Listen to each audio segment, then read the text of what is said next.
Welcome back to America's Heroes Group, our digital media show. October is Breast Cancer, Mental Health Awareness, and Natural Disability and Domestic Violence Awareness Month. This show is for Wednesday, October 16th, 2024. And once again, with us, we have Stephanie Colada. She's U.S. Army Reserve Sergeant First Class and founder and creator of the Veteran Legislative Voice. And she is a podcast and our HDG correspondent. The podcast, of course, is the Veterans Legislative Voice. We're going to talk about some updates and what's going on in Congress right now as bills are trying to be passed or not trying to be passed one way or the other. I'm going to get to the bottom of that. How you doing, Stephanie? I'm doing all right. It's going to be quite interesting, but just for everybody's knowledge, actually, Congress is in recess. They scheduled a recess for most of this month and until the next general election. And that's supposed to help a lot, especially the representatives that are trying to get reelected for next month. So it'll be quite interesting to see what they're going to be doing after the election and we get into our lame duck session. No, I can always tell when it's election season because there's like all these for sale signs in the front yards of people's houses. Yeah, that's quite interesting. Yes, and also you can start seeing flags again. Certain flags, not American ones, being shown at the back of trucks and other vehicles. That's another one you can also see every year, which is quite interesting every election time. So these guys are basically on the campaign trails trying to get reelected. And then this is a very tight race going on right now, the presidential race.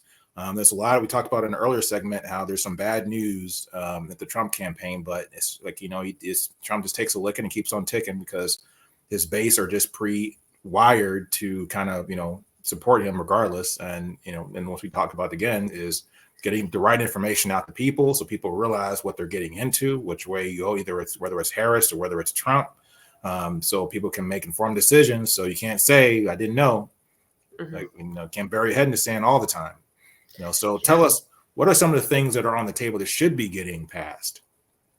Okay, so first, though, let me just preface this is that not very many congressional bills have actually been passed. And so right now we're at 1,432.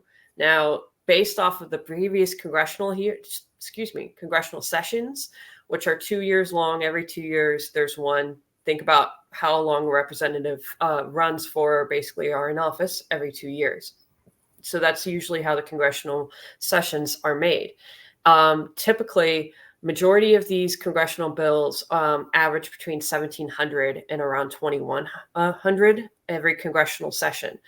We are dramatically lower than that, and trying to meet it and pass 300 bills after they come back from the next election timeframe, so early November, and then they have until early January, which really is the end of December, because not many people come back after Christmas if they're not reelected. So there's not a whole lot of time for them to really meet up and try to get to the actual average of what's going on.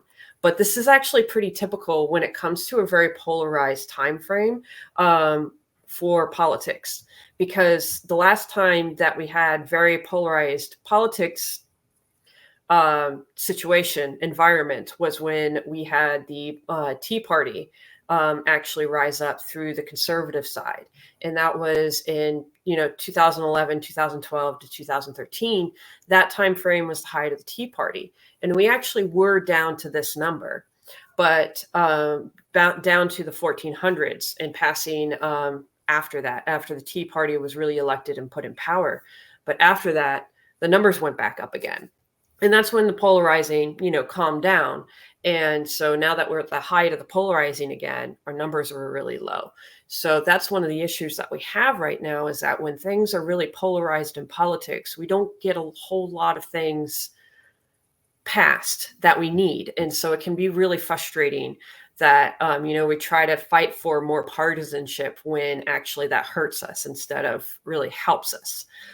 So I wanted to preface this when we get to here, because there's only really a few congressional bills for military and veterans that have actually passed within the last year is what I'm really trying to focus on. There's a few bills that have passed both chambers, but have not yet been signed by the president, but it hasn't been sent to the president. So it's not President Biden's fault. I will preface that as well. One of them is the Veterans Compensation Cost of Living Adjustment Act of 2024. What this is, it actually helps increase the rates of the compensation for veterans, those with service-connected disabilities, and rates of dependency and other types of compensation. So, every year, often our VA disability and the other benefits do get a little bit of a bump, for inflation, cost of living expenses, those type of things. This is passed in both the House and the Senate, and it was actually majority vote. It was actually pretty simple. Right now, it's just being held in the Senate, and it's probably because they're still in recess. And so after the general election, they'll have it sent over to President Biden so he can sign. So the thing I'm kind of concerned about is that, if with the difficulty of passing bills and over the last few years, and with the growing number of problems we have, there's some issues with our economy. We have to admit that.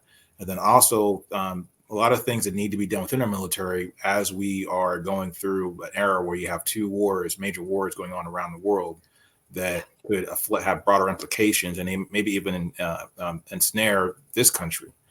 So if people aren't able to get to the point where they can actually talk about things, compromise, and try to solve an issue, as opposed to just digging in, seemingly for a power play that probably will never occur anyway. At the end of the day, I mean, what's the prospect or the prognosis for being able to, for any presidential candidate to actually get anything done, whoever wins the White House? Bipartisanship, honestly, especially with how the numbers are in both the House and the Senate. A lot of the times right now, both parties are trying to do all or nothing. So they try to get all of their party on the same page to vote for a specific bill so that it could pass. The problem is that some of these congressional bills need 60% of each, the Senate specifically, a lot of the times needs 60% to get there. Well, no party has 60% control of the Senate. So you still need to have a bit of bipartisanship. You also have different varying degrees of politicians from the far alt-right to more of the progressive Republicans. And those, for example, I'm using them as an example because of how we had the issues with just trying to elect a speaker in this congressional session, which took a while because they couldn't agree on the same thing. And when you do that, you can lose a lot and lose a lot of power. But by using bipartisanship and trying to get more of the other party, especially more of the more moderate Democrats, for example, may vote for more things that are Republican, and vice versa. More of the, more progressive Republicans could vote for more Democrat things because of where those different things lie. And so with more bipartisanship, you could really be more successful in getting more things done. One of the problems especially during the Tea Party time frame, was that a lot of the elected officials that did use bipartisanship to get things passed, which have done really great things, especially for veterans and military, they did bipartisan bills to try to get things passed and succeed and improve people's lives. But then they got knocked for it. And then they lost their office, and it went to somebody else. And that's when we can't get anything done, is if they can't agree on with the enemy. The enemy is infiltrating your brain. You can't work with them, talk to them. Right. It's ridiculous. It's really frustrating when you treat the other party as the enemy, because you can't get anything done that way, especially because then that actually narrows your margin of how many people that could actually vote for the bill that you're trying to pass. It can get really upsetting and really frustrating. So that's one of the things that I really just try to harp on is bipartisanship, because you can really get that going. I applaud Marco Rubio. He did a lot of bipartisanship things, especially for the PACT Act that I mentioned so much. But he did stick to his guns and made sure that veterans got what they needed and he stayed with the original agreements and fought for it all the way to the end until it passed.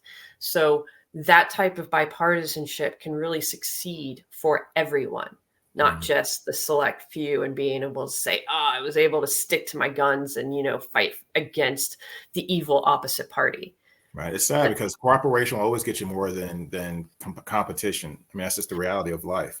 And then when you look at, even when I look at Kamala Harris's economic plan, I look at Trump's economic plan, there's actually very good points in both of those things, but neither of them are perfect.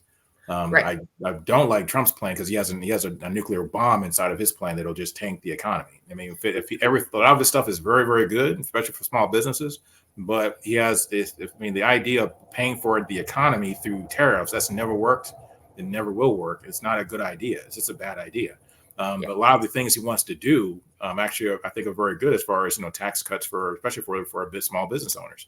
Kamala Harris has some great things in her economic plan, talking about things like helping single mothers and helping people with children with child tax credits and things along those lines, and also giving people funding to help them to raise their children. I think that's very, very good. And that's going to have long-term positive impacts in the economy. It's just a shame that both parties can't come together and actually figure out how they can kind of meld the two together and take out the bad stuff in each one of them and create craft a better plan between the both of them, because they both have good ideas, but there are some little small flaws that could be shaved off. The two good ideas together, you got a super solid economic plan. Right. But the thing is that these economic plans are not set in stone. They can change them. They can get what's best, because especially if the House stays with the Republicans' control, you're going to have to make some edits to the economic plan. Obama had actually, was it 3/4 of his terms, of his 2 terms combined, was all Republican controlled. And he had to compromise on a lot of things to be able to get things passed. There was good things that passed during his time frame, and there was things that didn't. But then that's because it was also in the opposite party's control. So, but there was compromises there that really helped a ton of people out. So there was things that still can be done. I mean, if Trump gets elected, he could technically decide not to do the tariffs because it could not get passed by the Senate. So that's the things that we have to really have to strive for and really watch out for. Because I do believe that the Senate would stay with the Democrats, but that's, my estimation. It could change because polls have not shown the true numbers before. But he's still going to have to compromise one way or another. So we'll just have to see what happens. But if we can get back to the bills, there's one that really does look great. It's Restoring the Benefits to Defrauded Veterans Act. And that one has passed the House and the Senate. And it's being held in the Senate, just like the other one. And one of the great things about this one is that a lot of times veterans do fall to people defrauding them. So, but the thing is that this is specifically towards people that have been deemed unable to manage their benefits. And then they receive from the VA someone that's assigned to administer their benefits on their behalf. And they're like a fiduciary responsibility for these benefits. Well, the thing is that sometimes these fiduciaries can misuse some or all of the benefits.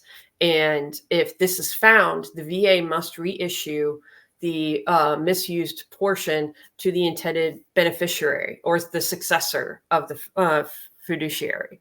So that way the veteran or their dependents can still receive the benefits that they need. And so this one would be really important for those people that fall into those issues. So that one I'm really looking forward to getting passed, and that way we can help out more veterans and their families. What do you think is going to happen next year after November? And then the dust kind of settles. What bills do you think are going to go first? What bills should go first? Oh, you mean next year, or you mean after at the beginning of the next session, or after the election? Oh, after the election, and after the next session. Okay. It's honestly, it's probably going to be one of the first things that they're going to start attacking is the funding, because we still haven't passed an NDA. We have a continued resolution. So that's one of the things that's actually on my list, because they've only passed one chamber. And some of these bills have good and bad things to them. Some of these bills have really good things attached in one of them, but not the other. So it's one of those things that we just have to really watch. And that one would be one of the bigger ones. For example, there's one, Daniel Harvey and Adam Lambert, improving the service member transition to reduce veteran suicide act. Apologize, that was long. This bill has been submitted a couple of times in the past congressional sessions and have not been able to make it to the finish line. This one has passed the House on its own and received in the Senate, but it hasn't moved in several months. But it's attached to the one of the NDAs that's been stalled. I wish they can attach it to the other one to make sure that, we don't let it's that way. You can put all the eggs in each of the baskets that could possibly pass. And what this one, basically under the current law, the VA helps transitioning service members who receive health care and other benefits from the department, and works with the DOD and other federal agencies to offer resources to service members and their families as they transition to civilian life. But this will actually this law would actually create a pilot program on activities under the pre-separation transition process. So we actually get them a little bit sooner than, you ETS'd, you left. Now I got to figure out where I go next for my stuff. Right. So this one starts them before then.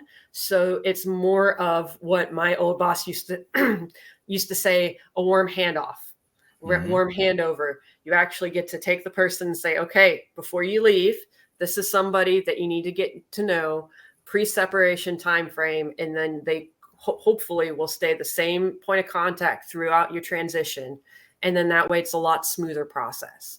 So that's what I'm hoping, that we can get that gone, get that passed. And so then it would really help out a lot more service members, because when you leave the military, it is one of the most traumatic things about your life. A lot of people get diagnosed with adjustment disorder when you go through this process, because you go from one lifestyle and then you just get dropped, and you got to figure out a whole new lifestyle, whole new routine, everything. And it can cause a lot of different issues within your life, with your mental health, with your physical health. And having that warm handoff could really help out a lot of service members while they go through that transition.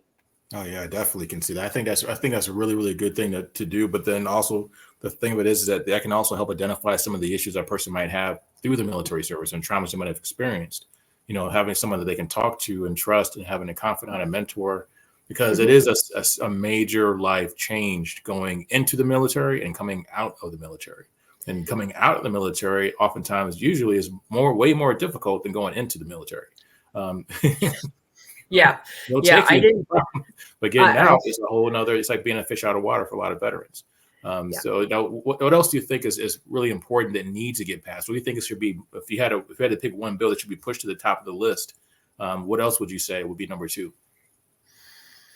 Okay, so this one is an interesting one. It doesn't seem very big. It doesn't seem very huge, life-changing, but it can solve a whole lot of rage that veterans may experience. And it's called the Stuck on Hold Act. The what? Probably Stuck on hold? Yes. I love the title of it. Okay.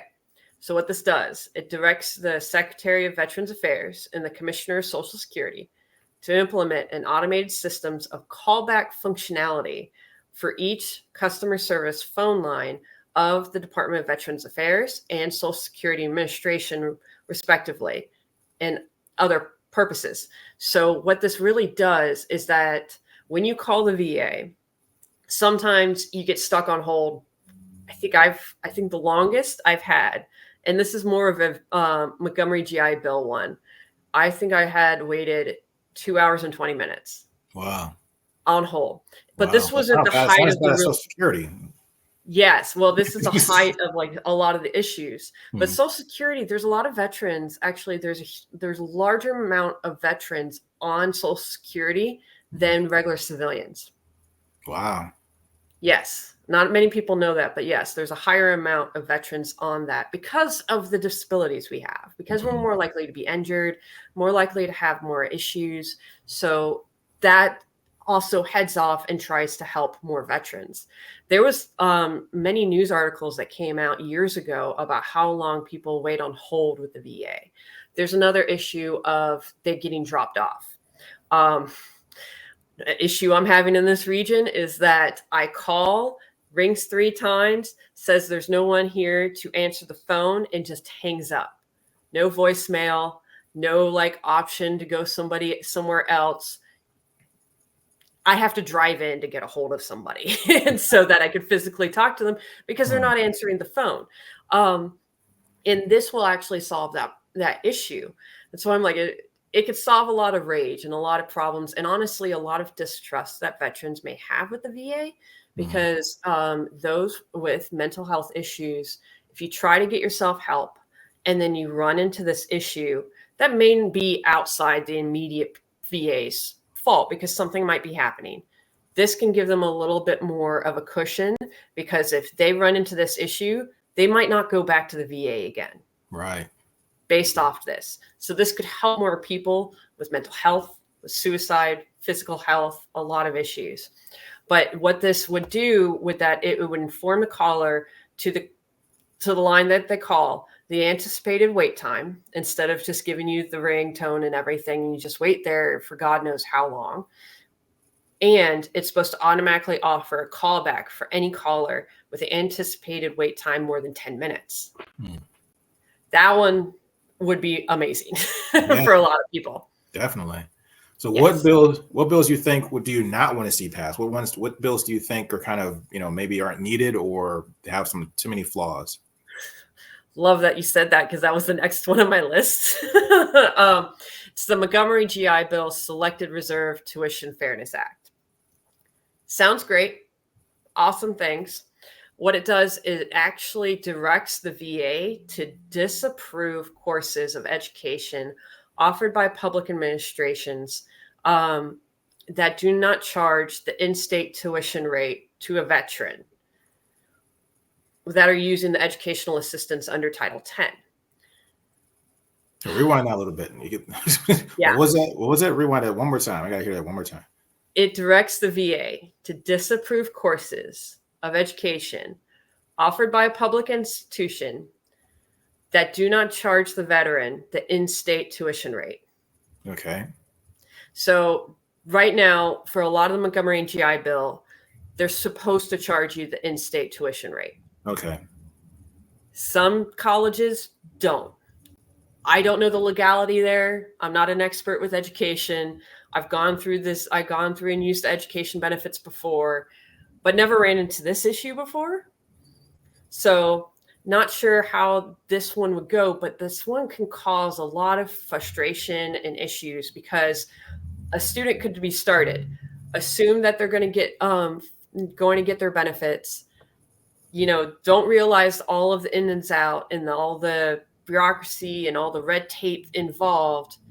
And it can cause a lot of frustrations and issues here. And if the veteran goes so far, they might have to be the one to pay for the tuition. Yeah. Because they're not told in time.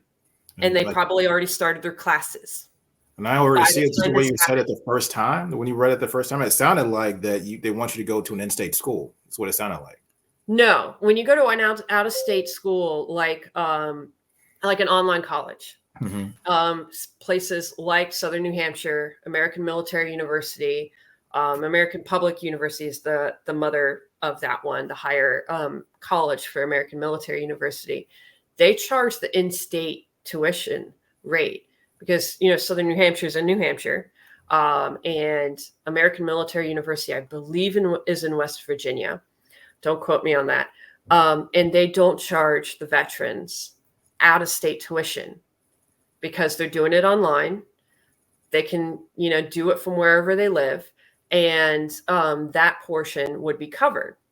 And when you go to an actual residential class out of state and use the veterans benefits, you should be charged in-state fees, the in-state tuition. Some veterans are not. And I do not know the percentage of how this would actually, how many veterans would be impacted on this, on what goes on. This one I'm still researching and trying to find information on. It's a little scarce. It's a little bit of a sleeper. And the person that sponsored the bill doesn't provide a whole lot of information.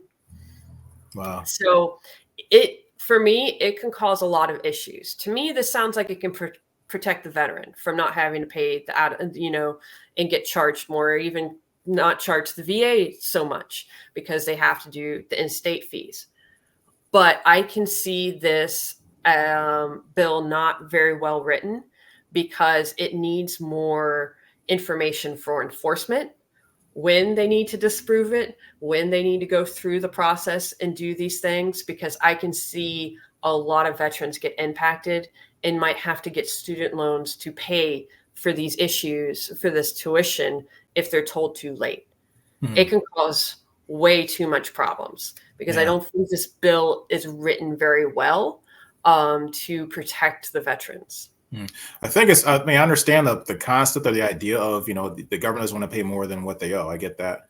But the reality is that when you're, I had similar experience when I was in college and in the National Guard, they only pay for, if you go to a state school, which I went to a private school anyway, but when you were in a state school, they only pay for the state school that you are in.